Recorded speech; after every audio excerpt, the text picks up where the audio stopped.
पिता को जेल में डालने से कंस की छवि बड़ी खराब हो गई थी, तो किसी ने इसको जाके राय दी, बोले अपनी छवि सुधारो। बोले कैसे सुधारूं? बोले बहन का अच्छा ब्याह करो और इसको विदा स्वयं करने जाना, सारथी बन के रोते हुए जाना, पूरी नगरी देखेगी कि अरे अरे ये तो कितना भावुक है, स्त्रियों का कितना सम्मान करता है।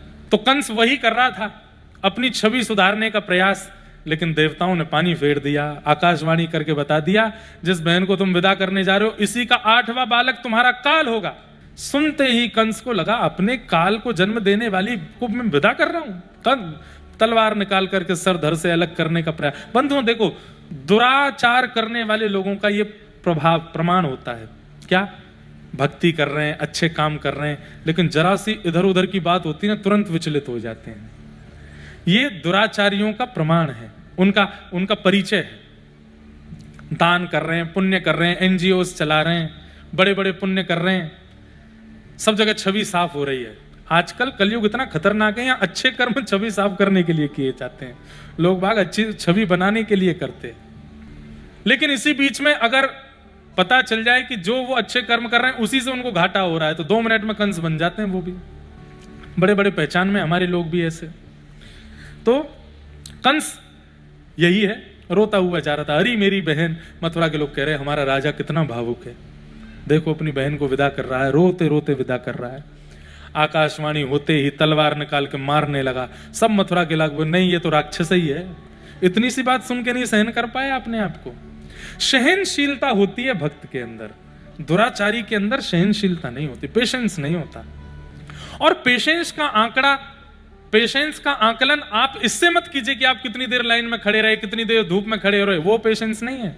पेशेंस का मतलब किसी ने आपके दुर्विचार, आपकी दुरादत को आपके मुंह पे बोल दिया और आप फिर भी सहन कर रहे हो सुन के, उसको पेशेंस कहते हैं। भैया देखो, आप बुरा नहीं मानना, आप बहुत भजन करते हो, बहुत कथा सुनते हो, लेकिन थोड़ा ना हमको तुम चालाक लगते हो। माला बाद में जपूंगा, पहले तू बता मैंने क्या चालाकी करी, तुझे कहां से चालाक लगा, मैंने क्या किया ऐसा? जरा सी बात सुन के तुरंत विचलित होना, ये कंस है भैया। आप भजन कर रहे हो, आप नाम जप कर रहे हो, कथा सुन रहे हो, इस बीच में अगर कोई आपसे आके कह भी दे भाई तुम थोड़े चतुर लगते हो, देखो बुरा नहीं मानना, तुम रोज मंदिर आते हो, लेकिन तुम्हारे मुखमंडल से काम छलकता है, विचलित मत होइए। अगर भक्त होगा तो नहीं होगा विचलित, और अभक्त होगा ना, अभक्त होगा तो उसका ध्यान वहीं लगा रहेगा। इसने मुझको कामी कैसे बोल दिया, इसने मुझको ये कैसे बोल दिया, इसने मुझको। आपको पता है हम व्यासपीठ पर बैठते हैं, हजारों लोग कथा सुनते हैं, लेकिन उनमें 100 गालियां भी देते हैं, और ऐसा ऐसा बोलते हैं कि आप सुनोगे तो कान से खून निकल आएंगे, इतना गंदा भी बोलते हैं। लेकिन ये कथा की कृपा है, ये व्यासमंच की कृपा है, ये लाल जी की सेवा की कृपा है कि विचलनता नहीं आती मन में। हाँ, प्रयास करना चाहिए कि कोई ज्यादा बोले तो उसके प्रति थोड़ा बहुत कुछ भाव रखें, लेकिन कोई अगर सामान्य सी भी निंदा कर दे, उस निंदा से कोई फर्क नहीं पड़ता वैष्णव के चित्त पर, वो प्रसन्न नहीं रहता है। कंस जैसे होते हैं कि नेक सी बात सुनी नहीं कि तुरंत अपने विकराल रूप में आ गए और महाराज वध करने पर आतुर हो गए।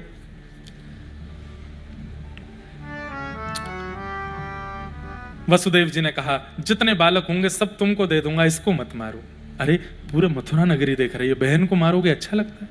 बालकों का कब जन्म होगा तुम मार दोगे, किसी को पता भी नहीं चलेगा, कारागृह में डाल दो हमको। कंस बोला ये युक्ति बढ़िया है, कारागृह में डाल दिया, 6 बालकों को मार दिया।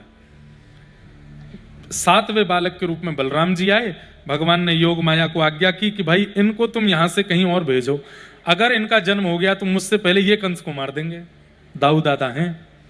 तो योग माया ने कुछ महीने बाद ही स्थानांतरित कर दिया और रोहिणी के गर्भ में गोकुल में श्री बलराम जी महाराज पहुंचे। बंधुओं, वसुदेव जी की 7 पत्नी हैं, कितनी? एक उनमें से देवकी है। तो वसुदेव जी को बेल पे भेजता था कंस कि जाओ अपनी पत्नियों से मिलाया करो, कभी कभी तो कभी कभी जाते थे। तो एक पत्नी जो उनकी रोहिणी है, उसकी सुरक्षा के लिए उन्होंने वसुदेव जी ने उसको गोकुल में नंद बाबा के यहाँ रखा। नंद बाबा वसुदेव जी के मित्र हैं, तो कहा कि आप रोहिणी जी को अपने पास से सुरक्षा दीजिए, यहाँ यशोदा जी हैं, इनसे इसका मन लगा रहेगा। तो ऐसा भाव। अब देखो कैसी योजना बनी कि बलराम जी महाराज कुछ महीने देवकी मैया के गर्भ में रह के रोहिणी जी के गर्भ में पहुंचे और उनका जन्म गोकुल में ही हुआ। बोलो बलराम जी महाराज की जय। अब आई 8वें की बारी, भादों का महीना। महाराज जैसे ही प्रारंभ हुआ, 8वां बालक गर्भ में आ गया है। कंस ने पहरेदार बढ़ा दिए और पहरेदारों को कह दिया तुम्हारे घर में इतना सोना चांदी भिजवाऊंगा, बस पलक भी मत झपकना, ध्यान लगाए रखना, मेरा शत्रु जन्म लेने वाला है। पहरेदार बढ़ा दिए, तहखाने बढ़ा दिए, सिक्योरिटी टाइट कर दी, कहीं से भी निकल के भागने ना पाए। भादों का महीना, अष्टमी तिथि, मंदम मंदम जलधारा, आकाश से मंदम जलधारा गिर रही है। बंधुओं, एक बार मैं जगन्नाथपुरी अभी गया था रथ यात्रा के समय, तो नारद जी महाराज से किसी ने प्रश्न किया कि महाप्रभु जगन्नाथ प्रत्यक्ष ठाकुर जी हैं, इसका प्रमाण क्या है? तो नारद जी ने कहा इसके अनेक प्रमाण हैं, उसमें से एक प्रमाण हो रहा है। बोले क्या? बोले जब जब मंदिर से बाहर निकलेंगे और सूर्य की प्रथम किरण इनके श्री अंग का स्पर्श करेगी, तुरंत वर्षा होगी। ये प्रमाण है कि ये परमात्मा है। तो मैं अभी ठाकुर जी का उल्टा रथ जब चलता है ना, तब मैं गया था। तो अब वहां अंदर मंदिर में तो पंडा पुजारियों को ही प्रवेश मिलता है, लेकिन कथा कहने का हमको इतना बढ़िया सौभाग्य है कि सब पंडा पुजारी हमारे मित्र हैं। तो एक मठ के महाराज जी वो हमको ले गए भीतर, बोले जहां कैमरों का भी प्रवेश नहीं है वहां जगन्नाथ जी कैसे निकल के आते हैं, चलो दिखा के लाता हूं। ले चलो महाराज जी, अंदर ले गए। तो जैसे ही ठाकुर जी जो प्रथम बार सूर्य की किरण में आते हैं बाहर, वो समय चल रहा था और मेरे मन में यही बात बार बार चल रही थी कि नारद जी ने प्रमाणित करके कहा है कि जैसे ही वो सूर्य की किरण में आते हैं, प्रथम सूर्य की किरण उनके अंग पर पड़ती है तो कहीं से भी बादल आके बरसते हैं। सुभद्रा जी निकल गई, बलराम जी निकल गए, सुदर्शन जी निकल गए, सब निकल के चले गए। मैंने कि भैया अभी तक तो दूर दूर तक बादलों के नामो निशान नहीं। जेठ के महीना भयंकर गर्मी पड़ती है जब ठाकुर जी का अब जेठ होता है कि आषाढ़ होता है, हाँ आषाढ़ में होती है, तो पसीना आते हैं, इतना ही भयंकर गर्मी होती है रथ यात्रा के समय। चिलचिलाती धूप पड़ रही थी आकाश से, हवा भी नहीं चलती। मैंने कहा भैया आज तो लाला हमारे व्रज में एक रसिया गाते हैं, जब ठाकुर जी पहली बार फेंटा बांध करके बरसाना होली खेलने जाते हैं तब ब्रज के सब लोग ठाकुर जी से कहते हैं क्या लाला नाक बचाए के आइयो हमारी, बरसाने वारे इंतहार के मत आए जाइयो। तब ब्रज के लोग एक रसिया गाते हैं, व्रज की तो है लाज मुकुट वारे, व्रज की तो है, व्रज की तो है लाज मुकुट वारे, व्रज की तो है। चंदा सूरज तेरो ध्यान धरत है, चंदा सूरज तेरो ध्यान धरत। एक तरफ से मधुमंगल, एक तरफ से श्रीदामा, एक तरफ मधुमंगल श्रीदामा, तनसुका मनसुका धनसुका, सब ठाकुर जी की जैसे कोई कहीं जा रहा हो तो उसका उत्साह वर्धन करते हैं ना। लाला जेल है, पक्को वारो रंग श्री जी के गाल पे लगाए के आइयो, नाक मत कटवाए के आइयो। लाला देख ये रही पिचकारी तेरी फेंटा में बांध दी है मैंने, ऐसी चलाए के आइयो कि गोपी उड़ जाए सबरी।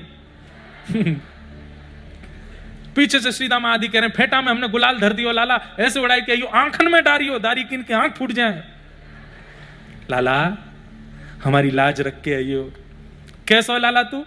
चंदा सूरज तेरो ध्यान धरत है, चंदा सूरज तेरो ध्यान धरत। अरे हाँ वारे रसिया, हो वारे रसिया, अरे हाँ प्यारे छेला, हो प्यारे छेला, चंदा सूरज तेरो ध्यान धरत है, चंदा सूरज तेरो ध्यान धरत। हो ध्यान धरत नवलख तारे, ध्यान धरत नवलख तारे। हे ब्रज की तो है, हो ब्रज की तो है लाज मुकुट वारे, ब्रज की तो है, ब्रज की तो है लाज मुकुट। मैं यही रसिया गा रहा था खड़े खड़े। मैंने कहा हे जगन्नाथ जी कहीं तुम बाहर आए और वर्षा नहीं हुई, क्योंकि दूर दूर तक बादल नहीं है। मैंने कहा लाला तुम बाहर आओ तो वर्षा होनी चाहिए, नहीं तो हम ब्रजवासी की नाक कट जाएगी। कोई कह जाएगा ये परमात्मा नहीं है, वर्षा नहीं हुई। ये आपको सत्य घटना बता रहे हैं इसी वर्ष की। लेकिन महाराज जैसे ही अपने आंखों देखी घटना, मेरे अभी भी रोंगटे खड़े हो रहे हैं बताने में। जैसे ही महाप्रभु जगन्नाथ जी बाहर आए, दोनों भुजा पंडा पुजारियों के ऊपर 1000 पंडा लगते हैं, ये आगे जाते हैं, ऐसे पीछे आते हैं, फिर आगे ऐसे पूरे लुढ़कते हुए। जैसे ही जगन्नाथ जी बाहर पधारे, कहां से एक बादल घूमता हुआ है और रिमझिम रिमझिम रिमझिम रिमझिम वर्षा होने लगी। मुख से निकल पड़ा, बोल वृषभानु के जमाई की।